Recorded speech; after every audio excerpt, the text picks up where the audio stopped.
Asyhadu an la ilaha illallah wahdahu la syarika lah wa asyhadu anna Muhammadan abduhu wa rasuluhu la nabiyya ba'dah. Allahumma salli wa sallim wa barik alaihi. Allahumma iftah lana bi futuhil arifin. Rabbana iftah bainana wa baina qaumina bil haqqi wa anta khairul fatihin. Walhamdulillahi rabbil alamin. Hadirin hadirat sekalian, hamba-hamba Allah yang mulia, apa kabar hari ini? Kurang jawabnya kalau cuma alhamdulillah.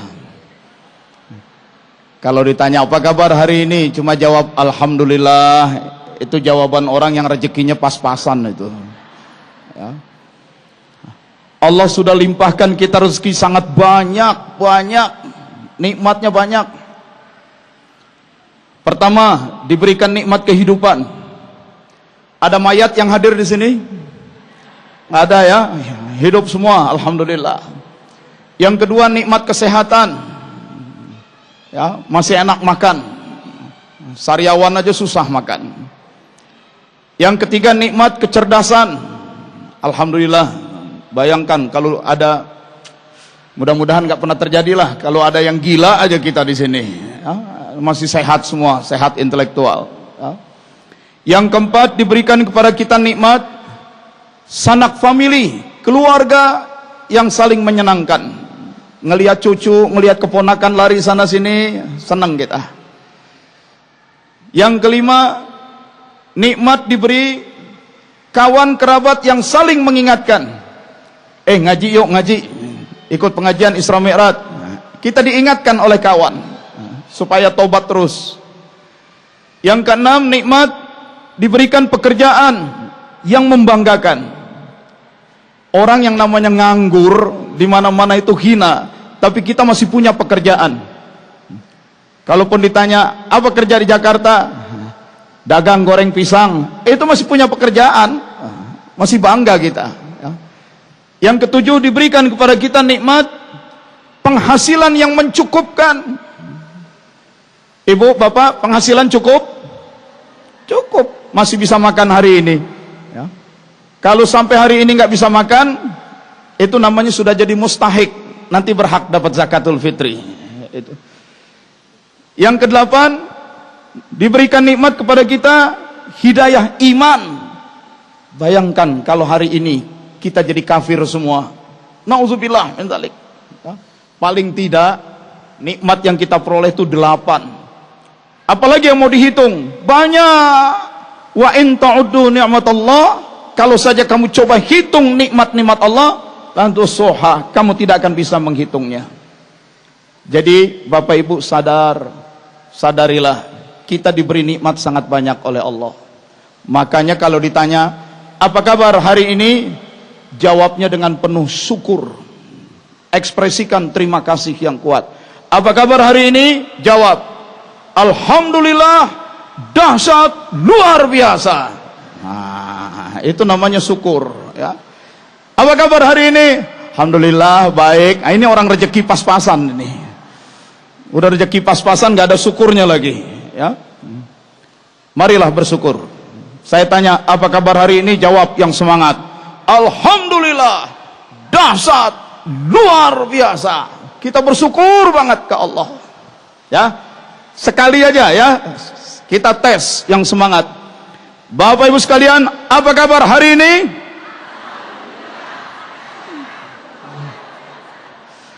Kurang keras. Lebih keras, kita runtuhkan atap ini ya, dengan semangat syukur yang keras. Bapak Ibu sekalian, apa kabar hari ini? Dahsyat, luar biasa. Alhamdulillah, itu namanya bersyukur. La in syakartum la azidannakum. Kalau kamu sungguh bersyukur, pasti aku akan selalu menambahkan untukmu. Syukur aja ditambahin. Ibu punya rumah 1, bersyukur, nanti Allah tambahin rumahnya. Amin ya, lumayan tambahan kontrakan ya. Bapak punya motor 1, bersyukur, maka Allah tambahkan motornya. Amin. Ibu punya suami 1, bersyukur, Cuma ketawa. Saya nggak mau ngomong, Bapak punya istri satu bersyukur, langsung amin semua. Ya. Demikianlah. Jadi sebagai pengantar, karena Bapak Ibu sudah capek ya dari 6:30 ya, dari kuliah duha ya. Jadilah selalu orang yang bersyukur. Di sini kita rayakan Isra Mi'raj, ada para kepala bidang JIC yang kami muliakan, para pejabat-pejabat pemerintah, para tokoh masyarakat, ustadz-ustadz yang kami muliakan. Isra Mi'raj dalam perspektif sains, ilmu pengetahuan. Ilmu pengetahuan, ilmu yang bisa kita ketahui. Tadi tentu ayatnya sudah dibaca. Subhanalladzi asra bi'abdihi lailan. Subhanalladzi, maha suci dia. Maha suci dia. Asra bi'abdihi lailan, yang memperjalankan hambanya di waktu malam. Maha suci dia yang telah memperjalankan. Dia Allah yang memperjalankan. Berarti Isra Mi'raj tidak terjadi karena maunya Nabi Muhammad SAW, tetapi karena maunya Allah. Allah yang memperjalankan. Kalau Allah yang sudah punya mau, maka Allah akan menggunakan fasilitas Allah, iradah Allah, kudrah Allah, ilmu Allah, semuanya fasilitas Allah. Karena itu Isra Mi'raj jangan ditanya, itu yang Isra dan Mi'raj tubuhnya saja, atau tubuh dan ruh, atau rohnya saja. Para saintis bertanya-tanya. Nabi hidup Nabi wafat tahun 632.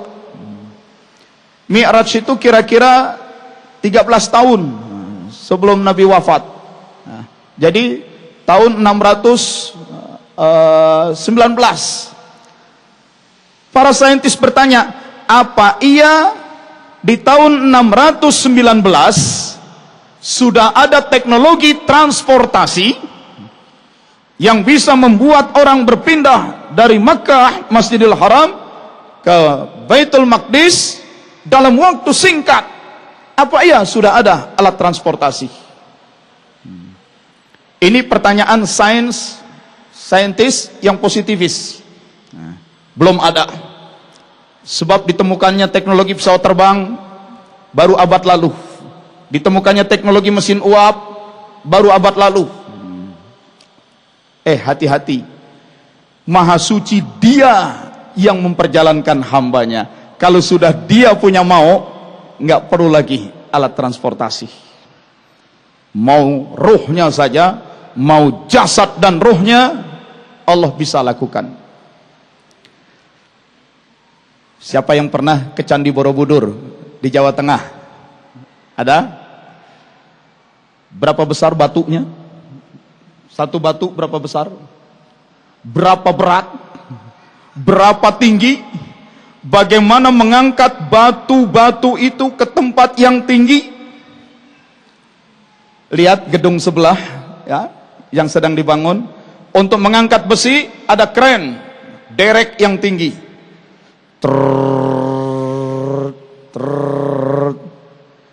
Tahun itu waktu Borobudur dibikin sudah ada belum teknologi keren itu?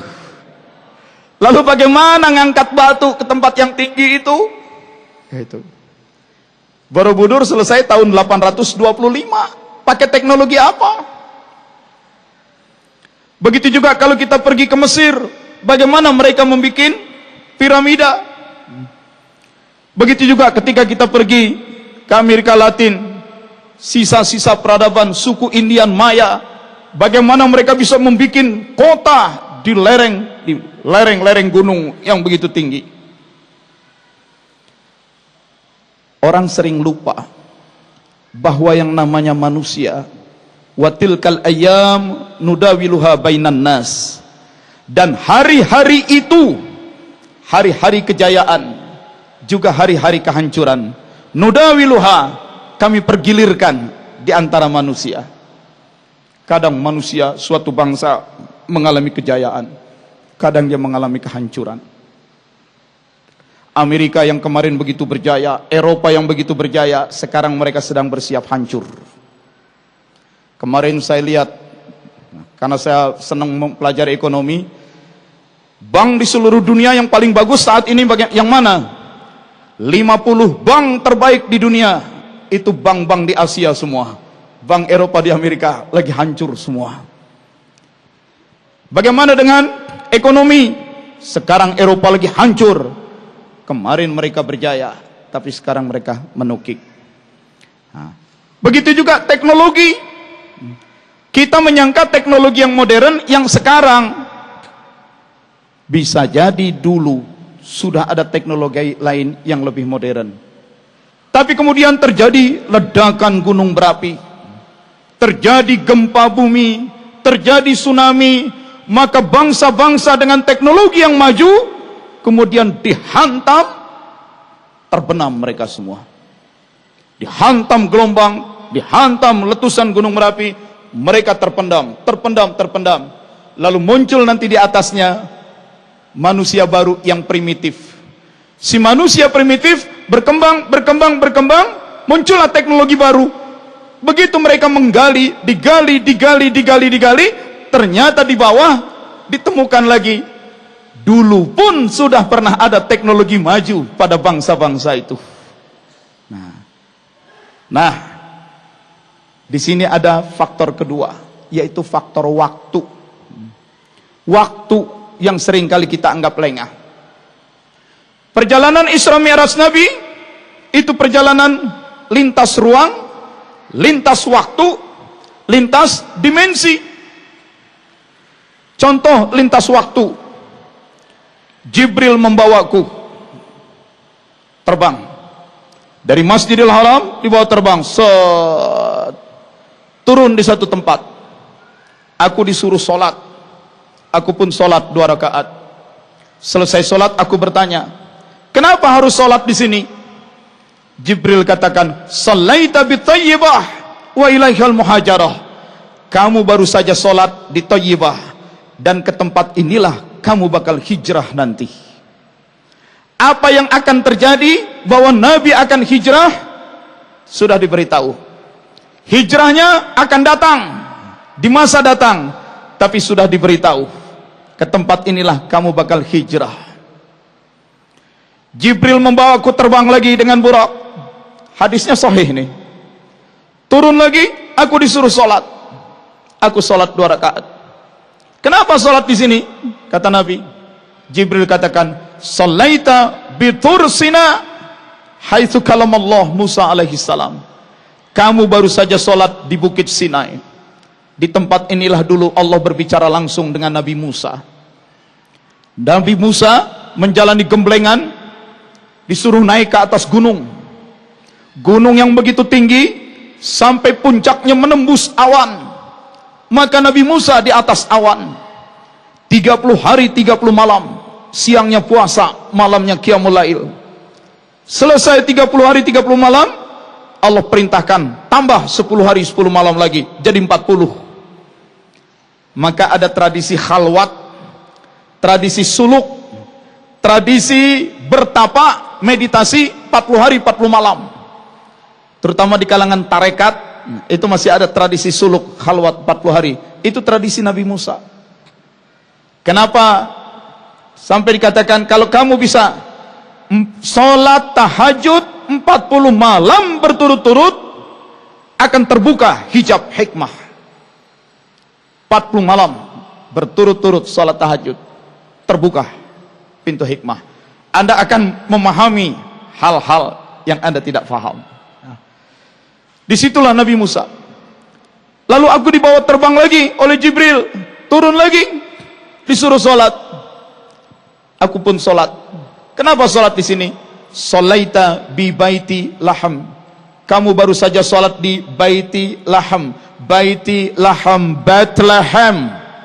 Baiti laham, baiti laham. Haitsu wulida Isa alaihissalam. Di tempat inilah Nabi Isa alaihissalam dilahirkan. Salat di Thayyibah, salat di Tur Sina, Di Thayyibah kamu ke sini bakal hijrah, nanti di masa datang kamu bakal hijrah. Ke Tursina, disinilah dulu Allah bicara langsung dengan Nabi Musa. Ke Bethlehem, disinilah dulu Nabi Isa dilahirkan. Tsumma dakhaltu Baitul Maqdis atau Baitul Muqaddas. Lalu aku masuk ke Baitul Maqdis, tempat yang sangat suci, kata Nabi sallallahu alaihi wasallam. Begitu Nabi masuk ke Baitul Maqdis, fajama'a li al-anbiya, bergabunglah denganku para nabi-nabi yang lain.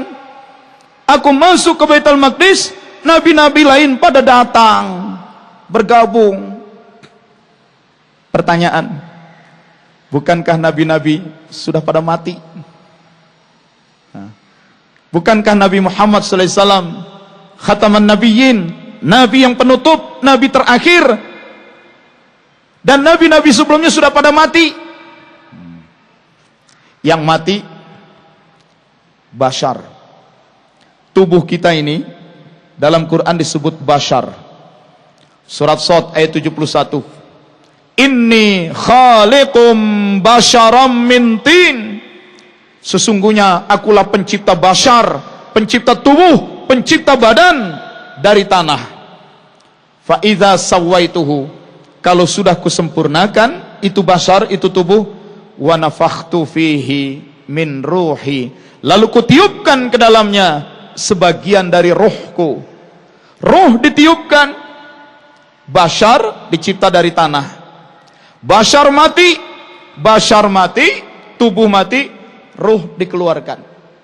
Bashar dikubur, busuk, terurai, musnah, menyatu tanah. Ruh tidak mati. Ruh dibawa ke alam barzah. Nabi Muhammad masuk ke Baitul Maqdis, nabi-nabi lain ikut berdatangan. Bukankah nabi lain sudah pada mati? Yang mati basharnya, badannya mati dikubur, tapi arwah para nabi hadir di Baitul Maqdis. Oh, jadi masih bisa ya ruh itu turun ke muka bumi? Bisa. Begitu bashar, badan mati, ruh dikeluarkan, ditaruh di alam barzah. Di alam barzah nunggu sampai kiamat. Setelah kiamat, masuklah alam akhirat. Ini dunia, ini akhirat. Antara dunia dan akhirat ada barzakh. Barzah artinya perbatasan. Barzah artinya transisi. Kita nanti mati badan kita, ruh ke alam barzah, nunggu sampai kiamat baru ke alam akhirat.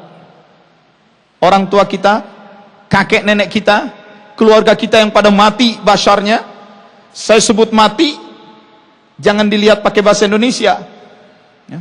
Kalau pakai bahasa Indonesia ngomong mati kayaknya kasar. Para nabi mati, kasar banget. Memang dalam bahasa Arab begitu. Kalau yang namanya badan, bashar, mati. Mata yamutu mautun. Tapi begitu bashar mati, ruh dikeluarkan, itu namanya wafat. Nah, wafat itu ruhnya wafat. Kalau bashar mati. Basharnya mati, ruh dikeluarkan ke alam barzah. Nunggu. LPJ, laporan pertanggungan jawab. Ada yang pertanggungan jawabnya sebentar, selesai. Semua persoalan selesai. Silahkan nunggu. Nunggu dalam kesenangan, nunggu dalam kebahagiaan. Ada yang pertanggungan jawab nggak selesai-selesai, nunggu sambil digebukin, nunggu sambil direndam, dikucek-kucek, dibanting-banting. Ini yang nggak enak. Mereka yang sudah dalam keleluasaan sambil di alam barzah, kadang masih diturunkan lagi ke muka bumi, kadang diturunkan lagi oleh Allah ke muka bumi. Masuk lagi ke dalam bashar, ke dalam badan? Tidak. Itu namanya reinkarnasi. Islam tidak mengenal reinkarnasi. Jadi hadir ke muka bumi, roh, ya roh saja. Allah turunkan, Allah tarik lagi ke alam barzah, turun lagi, tarik lagi. Itu kuasa Allah. Manusia bukan cuma badan, ruh. Teman-teman yang dari kelompok Wahabi Salafi biasanya kan galak-galak tuh. Bid'ah, khurafat. Apa yang enggak ada Quran hadisnya bid'ah, khurafat. Guru mereka siapa? Panutan mereka yang paling tinggi, ulamanya Ibnu Taimiyah. Nah, maka teman-teman Wahabi Salafi selalu Ibnu Taimiyah, Ibnu Taimiyah. Ibnu Taimiyah punya murid namanya Ibnul Qayyim Al-Jauziyah. Ibnul Qayyim ini cerdas seperti gurunya juga. Menulis kitab judulnya Ar-Ruh. Judulnya singkat, Ruh, gitu aja. Sudah diterjemahkan ke bahasa Indonesia dalam beberapa versi. Beli buku itu. Bapak ibu yang senang mempelajari ruh, beli bukunya Ibnul Qayyim Al-Jauziyah, Ruh. Sebagai murid dari Ibnu Taimiyah, beliau pun sangat cermat. Ayat, hadis juga diteliti, yang sahih-sahih. Asar para sahabat juga dicermati betul. Ternyata Ibnu Qayyim yang sebenarnya harus diikuti oleh ulama-ulama Wahabi Salafi, Ibnu Qayyim banyak mengungkap hal-hal yang menarik. Antara lain di kitab Ar-Ruh, beliau tuliskan hadis Nabi. Kata Nabi, "Ma min muslim yamurru ala qabri akhihi kana ya'rifu fid dunya wa yusallim alaih." Tidaklah seorang muslim mendatangi kubur saudaranya yang dia kenal waktu di dunianya dulu, lalu dia ucapkan salam, "Assalamu alayka ya ahlal kubur." Salam untukmu hai penghuni kubur. Begitu datang ziarah ke kubur, Allah segera menurunkan ruh ke dekat kuburan itu. Allah turunkan ruh, dan itu ruh menjawab, "Waalaikumsalam." Ruh di alam barzah Allah turunkan ke kuburan. Di saat kuburan itu kita ziarahi. Ya. Hadis lain kata Nabi, ketika seorang muslim menziarahi kubur saudaranya, lalu dia duduk di samping kuburan, dia zikir, baca Quran, dia berdoa, maka ruh saudaranya itu dihadirkan, dan itu ruh merasakan kenikmatan yang luar biasa. Seperti kakak beradik yang lama terpisah, satu merantau ke Kalimantan, satu ke Sumatera, berpuluh tahun kemudian saling ketemu kakak beradik. Saking rindu, duduk bersebelahan, udah nggak bisa ngomong, pelukan, aduh ketemu kakak beradik. Setelah itu ngelap air mata, udah duduk diem aja, udah nggak bisa ngomong, tapi saling menikmati kebersamaan, menikmati kebersamaan dan kerinduan itu. Begitulah kalau kita ziarah di kubur, kita berzikir, baca doa, ruh hadir. Karena itu Nabi sering berziarah ke Baqi. Begitu memasuki pekuburan Baqi, "Assalamualaikum ya ahlad diyar." Salam untukmu wahai penghuni perkampungan ini. Salam hormat. Ala, untuk, kum, you, kamu. Kum.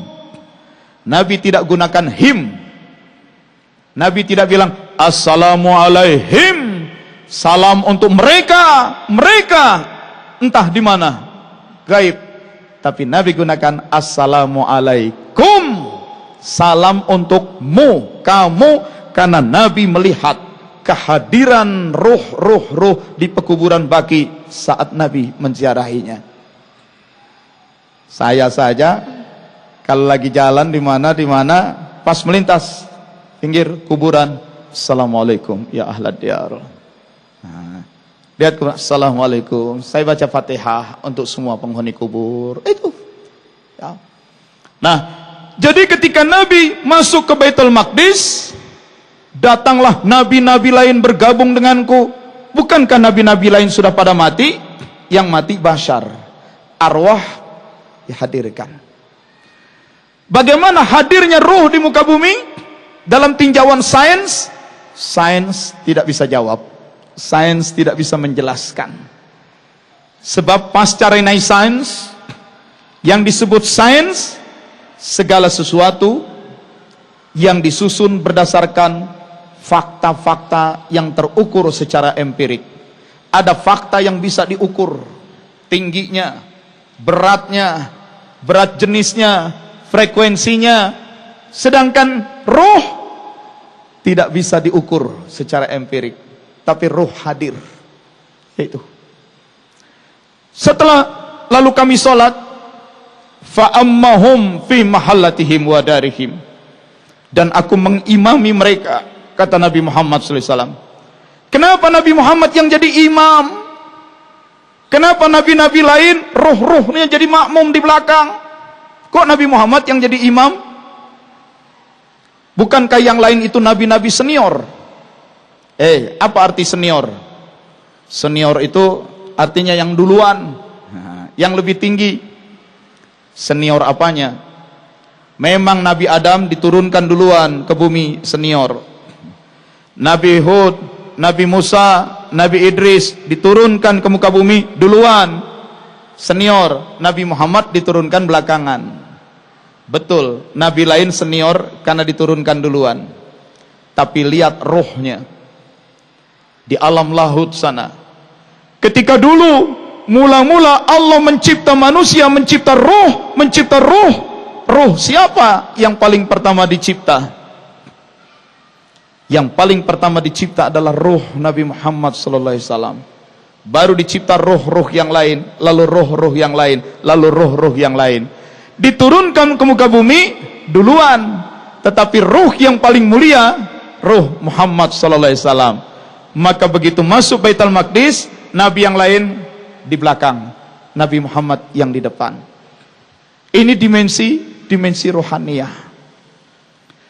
Lalu Jibril membawaku naik ke langit. Sampailah di langit pertama, kujumpai Nabi Adam. Langit kedua, Nabi Yahya dan Isa. Nabi ketiga, Nabi keempat, langit keempat, Nabi Idris. Kelima, Harun. 6, Musa. 7, Ibrahim. Rupanya di alam sana, setelah basarnya pada mati di muka bumi, basar dikubur di muka bumi, roh para nabi di sana pun menempati tempat yang berbeda-beda. Nah, Nabi Adam di langit ke-1, Nabi Yahya, Nabi Isa langit kedua.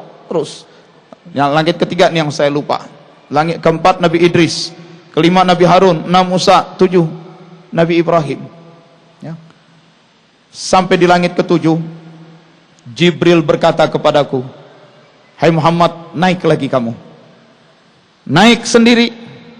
Aku bertanya, dari bumi, dari Masjidil Haram, aku didampingi terus olehmu, hai Jibril. Sampai ke langit ke-7, aku didampingi. Kenapa sekarang naik berikutnya, aku disuruh naik sendiri? Jibril katakan, yang bisa masuk ke wilayah berikutnya hanya kamu. Yang lain tidak bisa. Kalaupun aku Jibril, malaikat, mencoba meneroboskan tanganku ke wilayah berikutnya, hancur, terbakar semua diriku. Hanya engkau yang bisa naik. Maka aku pun naik ke Sidratul Muntaha. Sidrah secara harfiah artinya lotus. Terate. Pernah lihat kembang terate, pohon terate terhampar lebar? Itulah sidrah.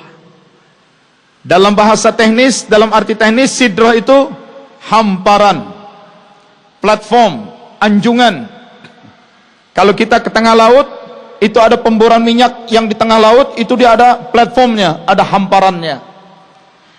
Al-Muntaha, intaha, penghabisan. Sidrah Al-Muntaha, hamparan yang paling penghabisan. Hamparan alam yang paling penghabisan. Alam yang kita ini saja disebutnya alam mulki, alam fisik. Ini ada problem teknis. Biasanya saya pakai laptop, pakai proyektor, bisa tampil di layar ya. Nah, tapi kabelnya lagi ada putus-putus katanya, kepanasan. Nah, jadi saya nggak bisa pakai. Wah, itu menarik sebenarnya. Ini alam benda, alam fisik disebutnya alam mulki. Tapi di balik alam mulki, alam fisik, yang alam fisik ini begitu luas, ada bintang-bintang, galaksi-galaksi, di balik alam mulki yang lebih tinggi lagi ada alam malakut. Setelah alam malakut lebih tinggi lagi ada alam jabarut. Alam jabarut itu tempat softwarenya, software, takdir, program-program. Apa yang akan terjadi di alam mulki, di alam fisik, softwarenya, programnya di alam jabarut. Nah, dibawa oleh malaikat dari alam malakut, diwujudkan menjadi alam mulki. Alam mulki, alam malakut, alam jabarut, yang tertinggi alam lahut. Alam lahut. Nah, di mana Sidratil Muntaha, hamparan alam yang paling penghujung, paling penghabisan. Tidak ada lagi alam, tidak ada lagi makhluk sesudah itu. Maka makhluk yang ada di situ cuma Nabi Muhammad SAW sendirian. Ya, langsung berhadapan langsung dengan Allah. Berhadapan langsung dalam tanda kutip. Ini yang disebut dengan perjalanan lintas dimensi.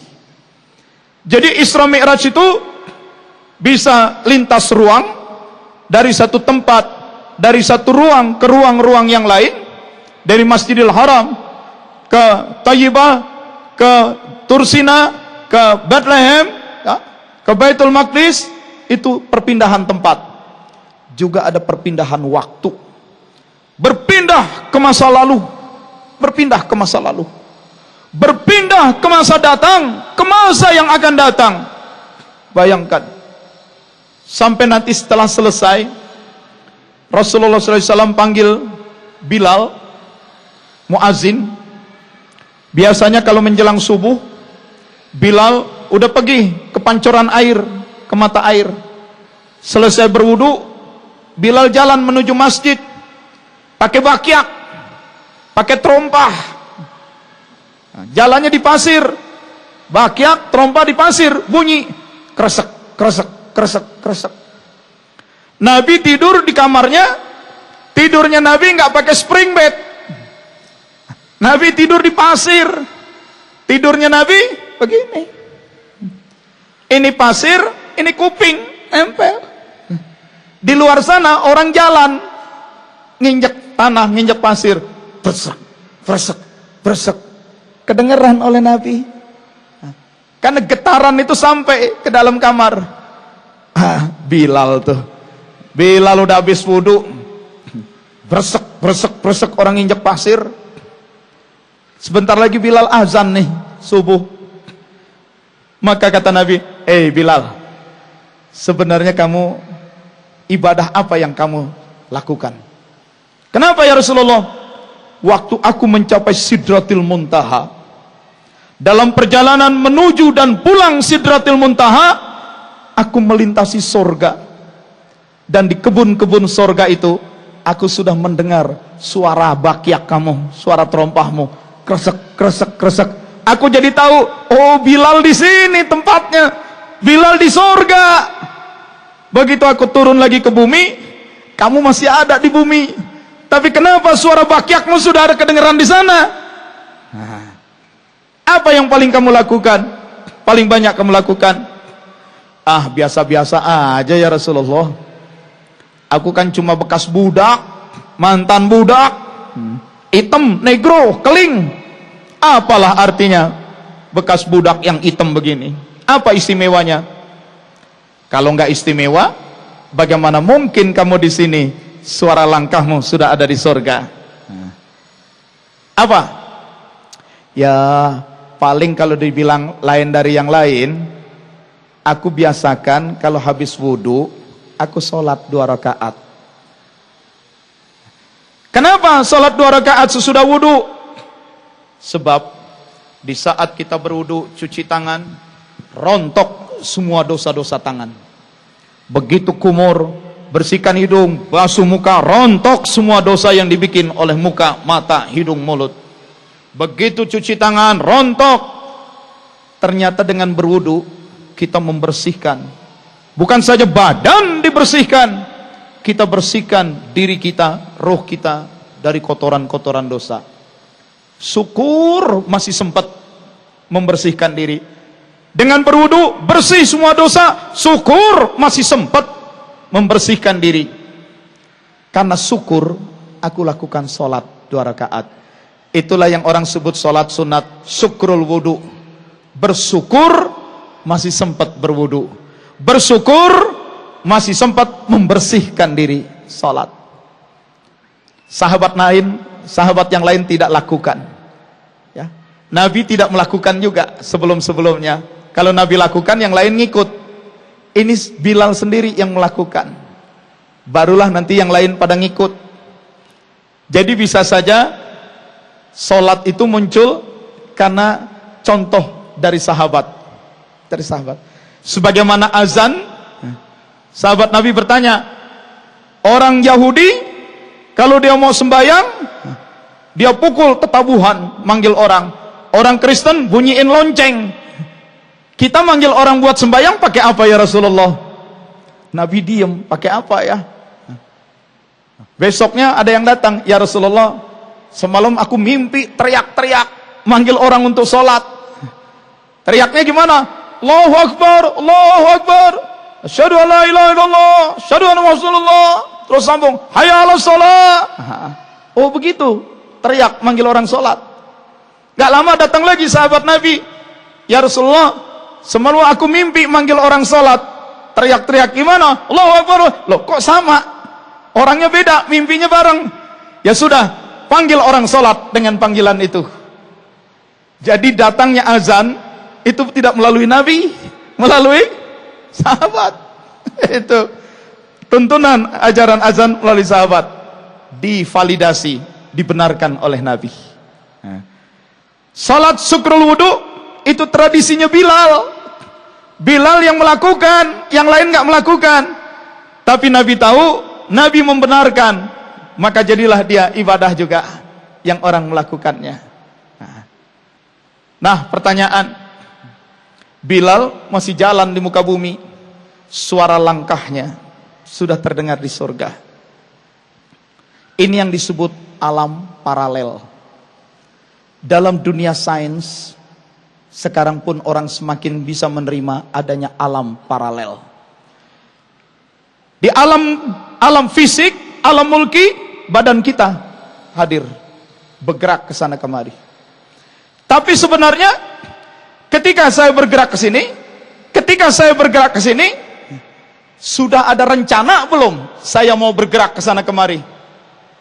Sudah ada rencana. Siapa yang merencanakan? Allah. Allah sudah merencanakan. Nih nanti jam sekian, Wafiuddin megang mikrofon pakai tangan kiri, tangan kanannya diangkat ke atas. Itu udah direncanakan. Nah, detik kesekian tangan kanannya turun. Itu udah ada yang rencanakan. Apapun yang terjadi di muka bumi seperti wayang, sudah ada yang merencanakan. Yang merencanakan Allah. Sudah ada programnya, ada programmingnya, sudah ada softwarenya. Itu program adanya di mana? Di alam Jabarut. Itu program adanya di alam Jabarut. Jadi apapun yang terjadi di alam fisik ini, ada alam lain yang di alam sana mengatur dan mengendalikannya. Sama seperti itu, ada kamera di atas ya, CCTV. Petugas di dalam itu bisa gerak-gerak kan? Kita ngeliatin, nih kamera kok bergerak, set, set. Padahal petugas di dalam yang mengendalikan. Nah, itu masih sama-sama alam benda, alam fisik. Ini alamnya dimensinya beda. Alam mulki, alam Jabarut. Ini yang disebut alam paralel. Dan satu lagi, alam lahut, yang di sana ada surga. Maka apapun yang diperbuat oleh manusia di muka bumi, tak tak tak tak tak tak tak tak tak tak. Di alam Jabarut ada yang memproses, nanti dia begini, nanti dia begitu, nanti dia begini, nanti dia begitu.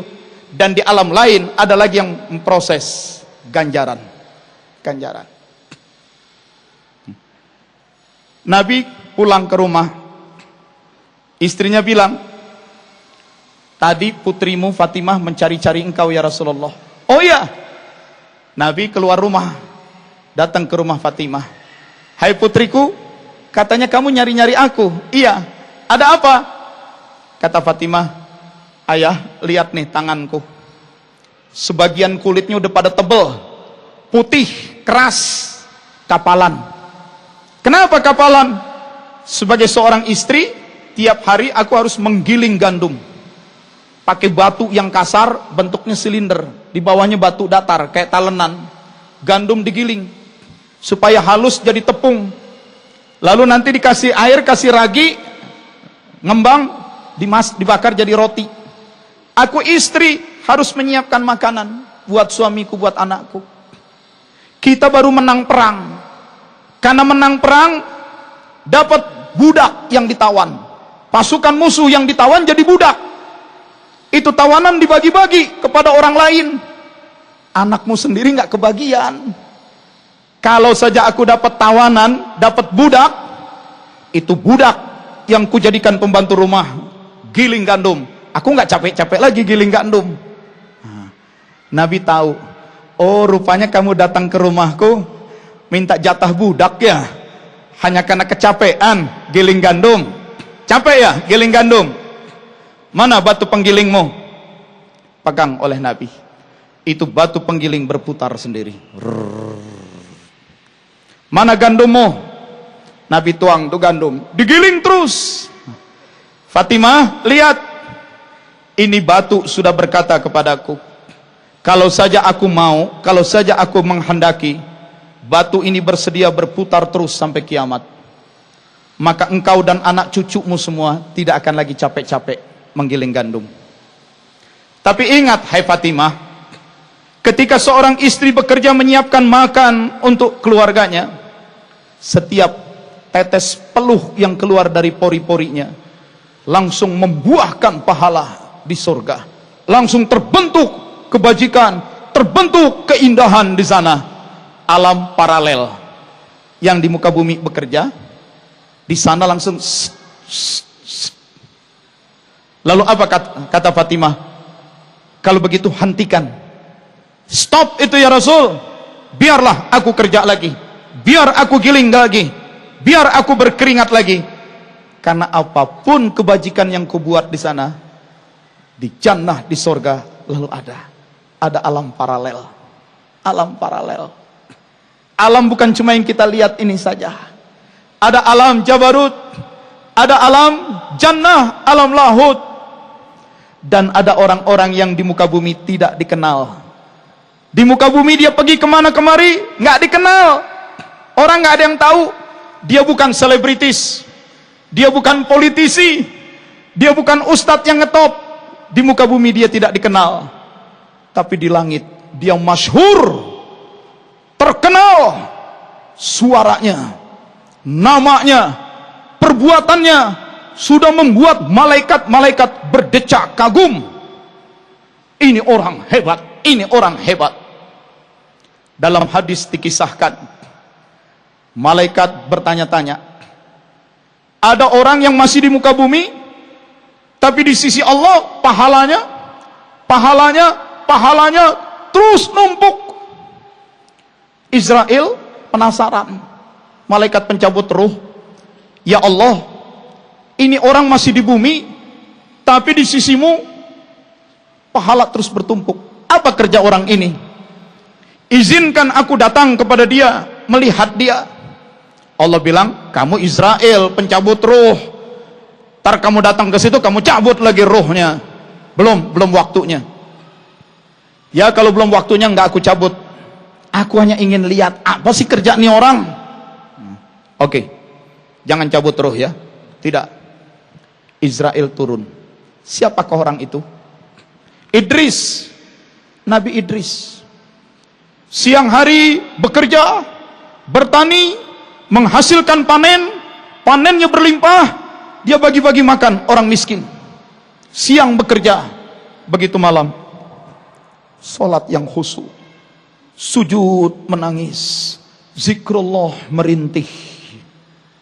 Siang malam dia bekerja, siangnya untuk maslahat orang banyak, malamnya beribadah. Israel datang menyamar berupa manusia. Assalamualaikum, waalaikumsalam. Silakan masuk. Nanya-nanya soal agama, ngobrol-ngobrol. Ayo makan, silakan. Ayo minum. Ah iya. Makasih. Ayo makan, minum. Lama-lama Nabi Idris curiga. Kamu siapa sebenarnya?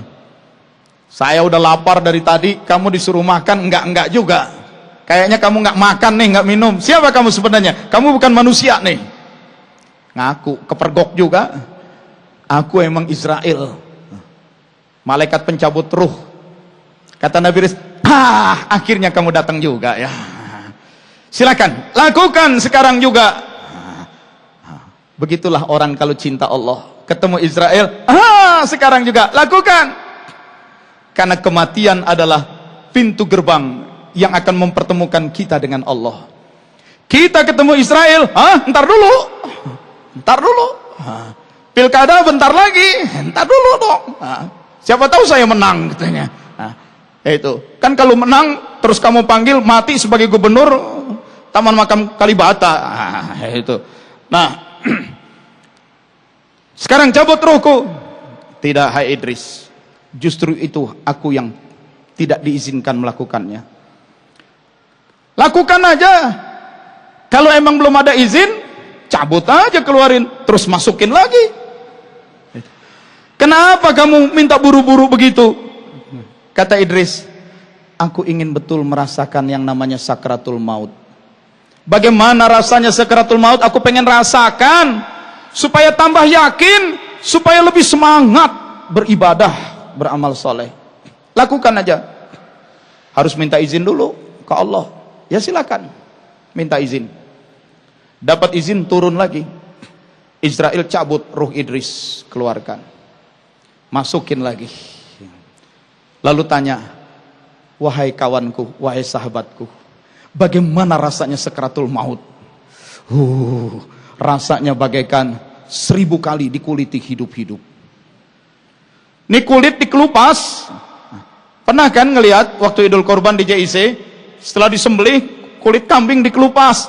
Begitu nyerinya kulit dikelupas, 1000 kali lipatnya. Lalu kata Israel, oh begitu ya.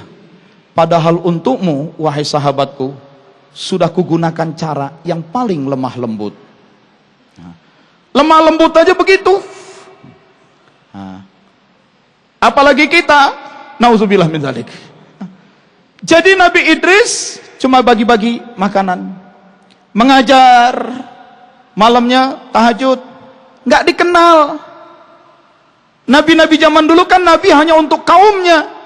Nabi untuk suatu kaum. Paling yang kenal cuma tetangga kampung.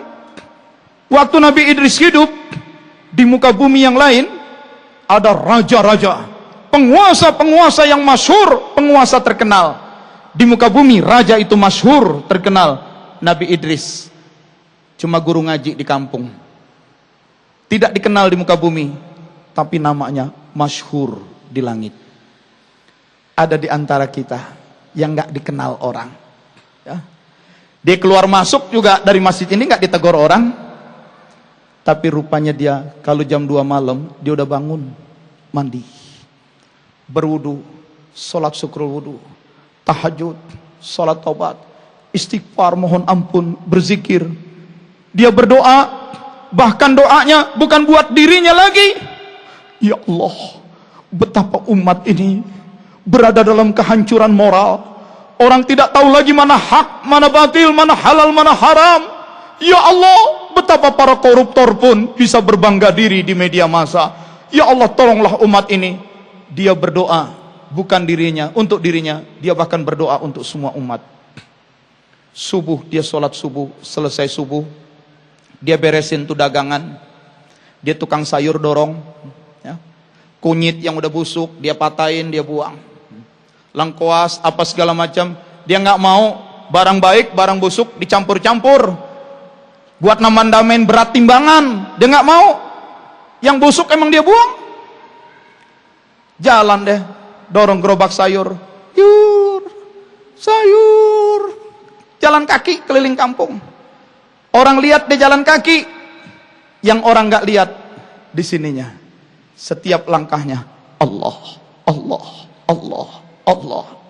Ya Allah, kujual sayur ini untuk memudahkan orang yang emang butuh belanjaan tapi nggak sempet pergi ke pasar.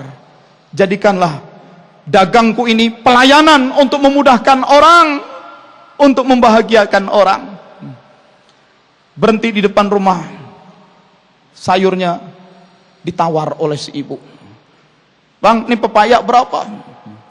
Ibu-ibu kalau dia masuk ke supermarket, ke Makro, ke Lotte, ke mana ya, Carrefour, itu semua barang sudah ada label harganya.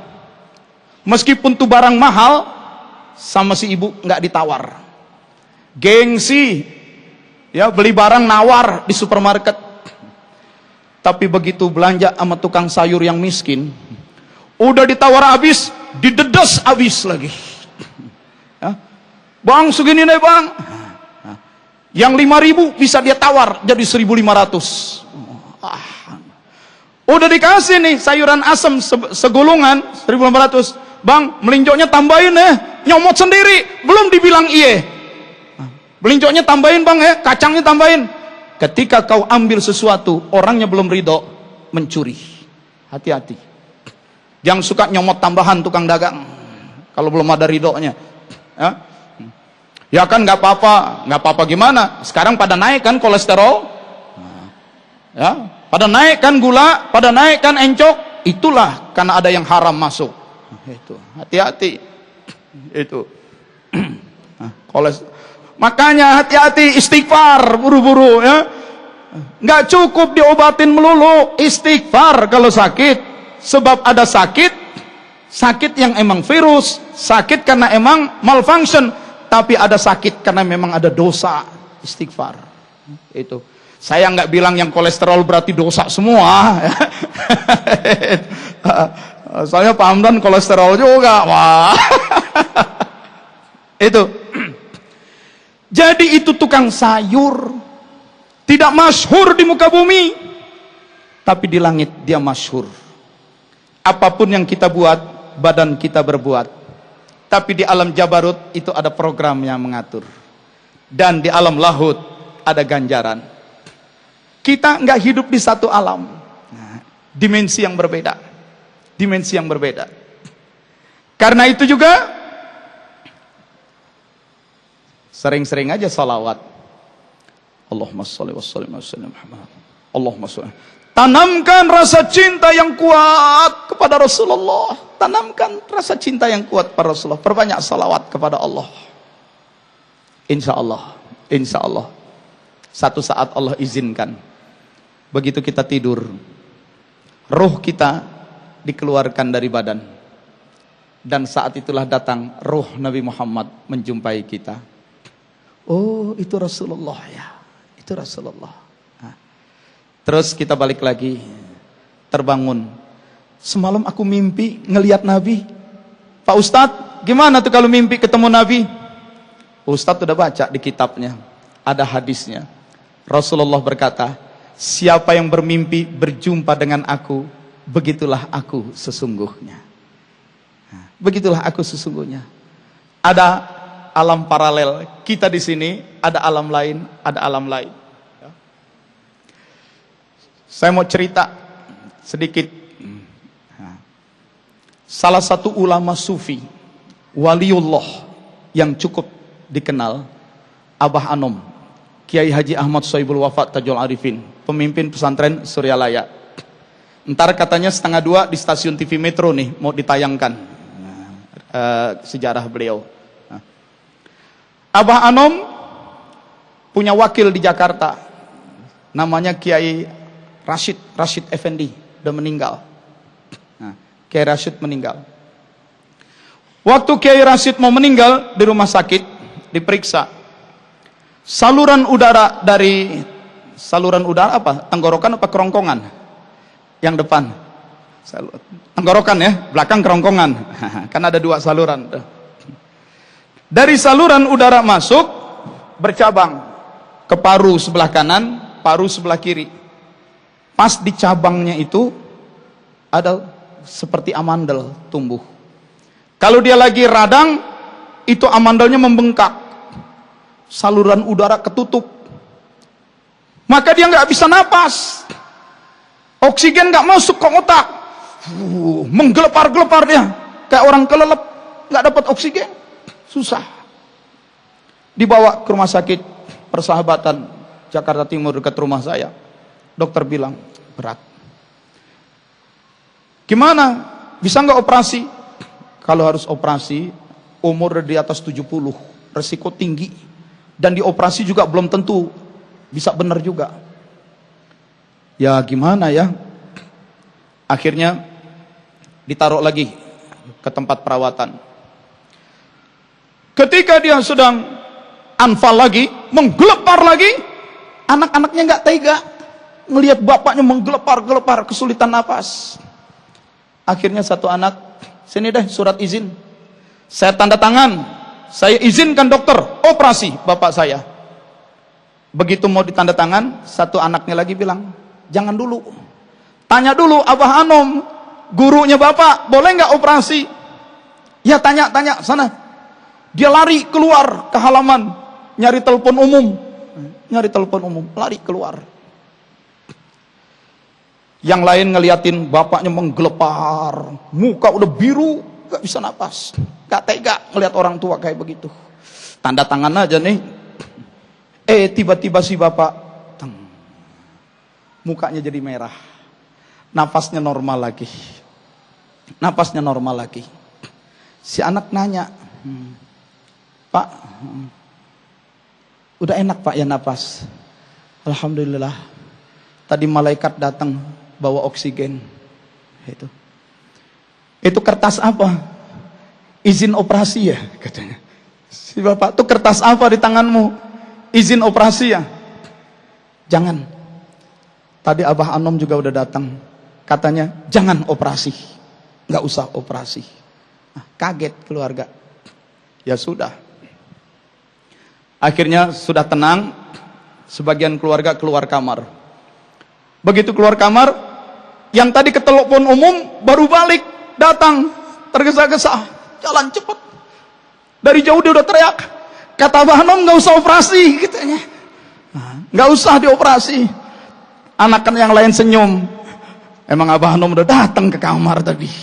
Yang nelpon baru balik. Itu, jangan dioperasi. Karena memang nggak ada gunanya juga. Dan beberapa hari kemudian Pak Rashid Effendi meninggal dunia. Kami datang melepas sakratul mautnya, kami iringi dengan salawat. Meninggal. 40 hari kemudian, setelah 40 hari, istrinya Pak Rashid, jandanya nih, udah 40 hari, udah boleh dong keluar rumah. Dia keluar rumah, pergi ke pesantren Suryalaya, ketemu Abah.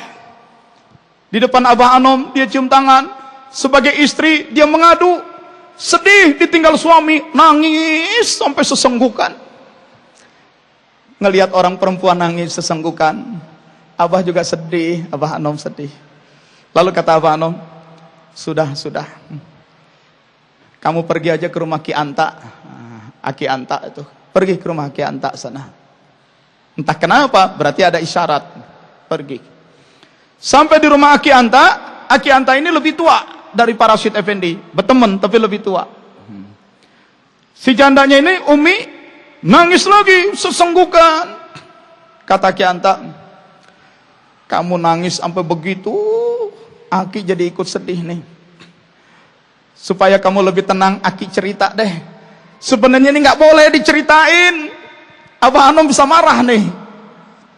Tapi karena kamu begitu sedihnya, Aki cerita ya.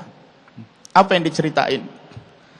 Jadi di Jakarta, Pak Rashid Effendi itu meninggal dunia, wafat. Kira-kira 2 minggu kemudian, di rumah Aki Anta, anak cucunya pada berteriak, nangis. Aki Anta juga meninggal dunia. Aki Anta wafat. Wah, nangis. Anaknya lari ke rumah Abah Anom. Abah, Aki udah nggak ada, Aki udah meninggal dunia, Ki Anta. Apa kata Abah Anom? Biarkan saja.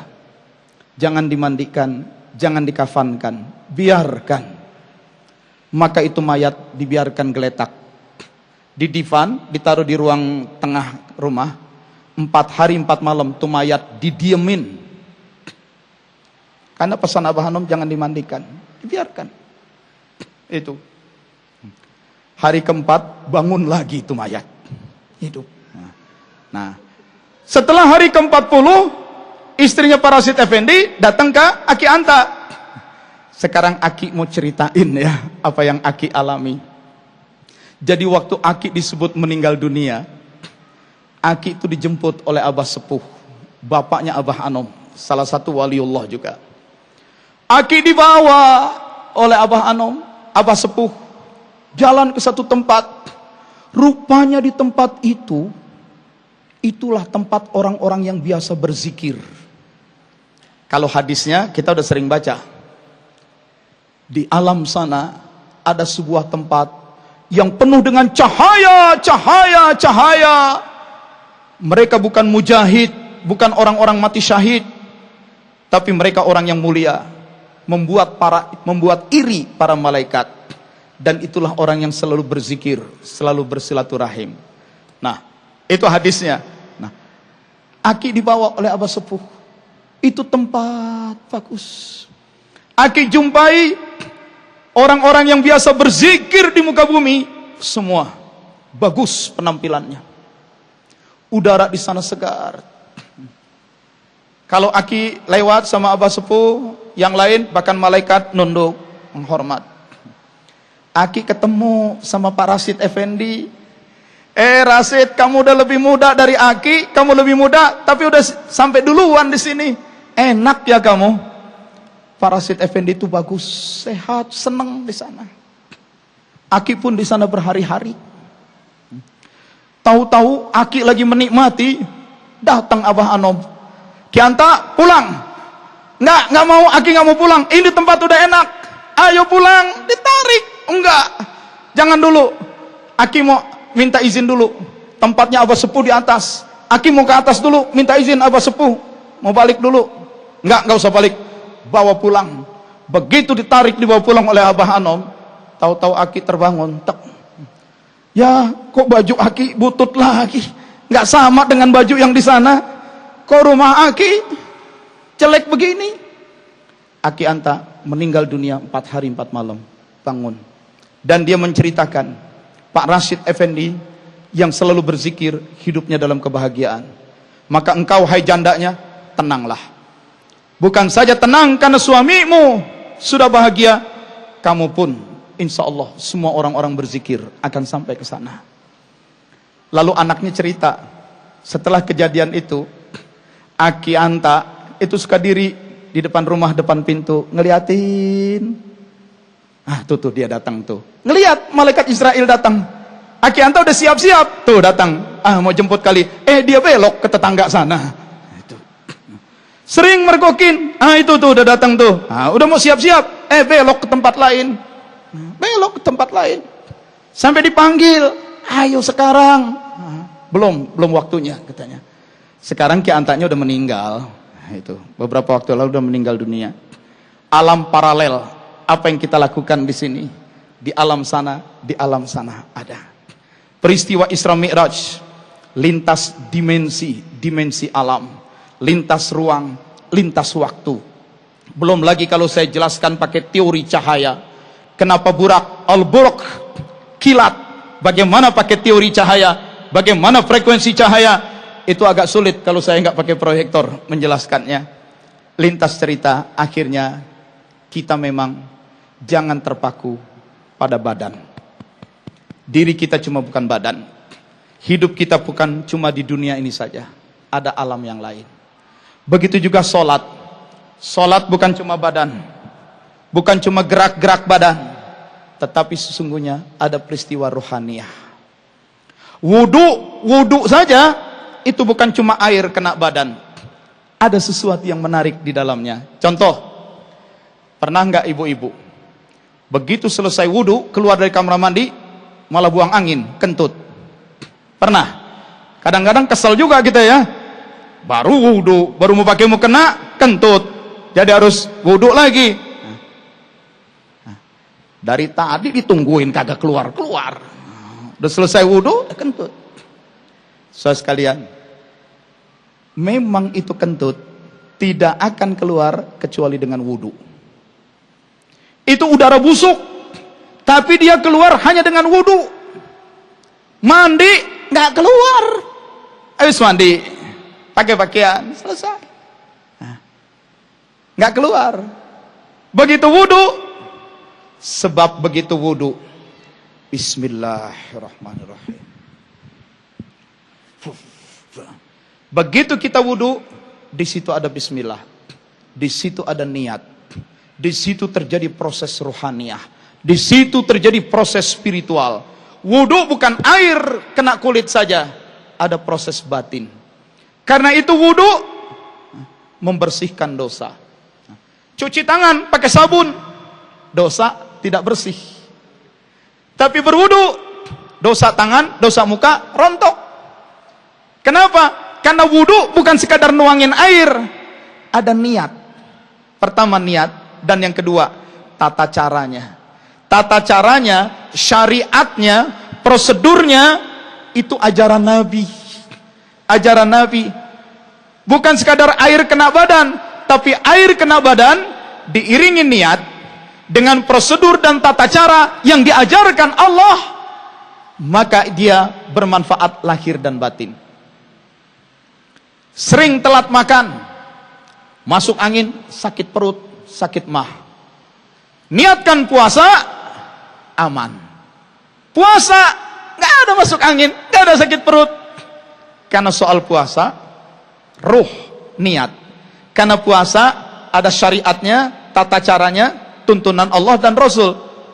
Tiap-tiap diikuti tata cara Rasulullah, maka dia jadi luar dalam, lahir dan batin. Saya dulu sering bimbing umroh, bimbing haji.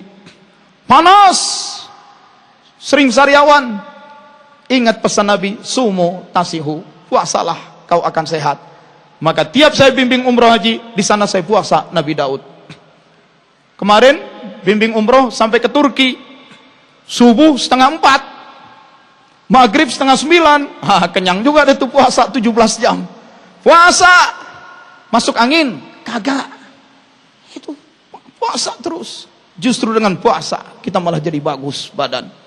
Nah, kenapa dengan wudu malah keluar kentut?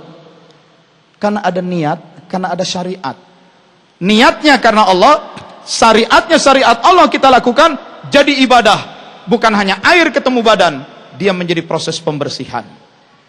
Itu. Ini yang disebut alam paralel. Kita sholat, kalau cuma fisik, ya fisik aja. Mainkan niat. Allahu Akbar.